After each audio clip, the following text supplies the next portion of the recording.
ঘূর্ণিঝড় আছড়ে পড়েছে মাটিতে। ঝোড়ো হাওয়ার দাপট এতটাই তীব্র যে পথচারীদের উড়িয়ে নিয়ে যাচ্ছে। কেউ বাতাসের দাপটে ছিটকে যাচ্ছেন, রাস্তায় হামাগুড়ি দিয়ে নিরাপদ জায়গায় সরে যাওয়ার চেষ্টা করছেন তারা। আলোচিত এই ঘটনা ঘটেছে চীনে। ইতিমধ্যে এই ঘটনার একটি ভিডিও সামাজিক যোগাযোগ মাধ্যমে ভাইরাল হয়েছে। ভিডিওতে দেখা যায় ঝোড়ো বাতাসে নিজেদের সামলে রাখতে পারছেন না স্থানীয়রা। বাতাস তাদের কার্যত উড়িয়ে নিয়ে যাচ্ছে। কেউ কেউ হাঁটতে গিয়ে পড়ে যাচ্ছেন। বাতাসের দাপটে বসে থেকেও ছিটকে পড়ছেন অনেকেই। এরপর রাস্তায় হামাগুড়ি দিয়ে এগিয়ে যাচ্ছেন তারা।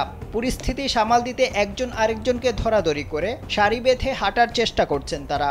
সংবাদ মাধ্যমের প্রতিবেদন অনুযায়ী চীনের দক্ষিণাঞ্চলে উইফা ঘূর্ণিঝড় আছড়ে পড়ার পর এই ভয়ানক পরিস্থিতি তৈরি হয়েছে। ঘূর্ণিঝড়ের আগাম সতর্কতা জারির পর সেখান থেকে 6,70,000 বাসিন্দাকে নিরাপদ জায়গায় সরিয়ে নেওয়া হয়েছে। ভয়াবহ এই ঘূর্ণিঝড়ে এখন পর্যন্ত 26 জন আহত হলেও কেউ নিহত হননি।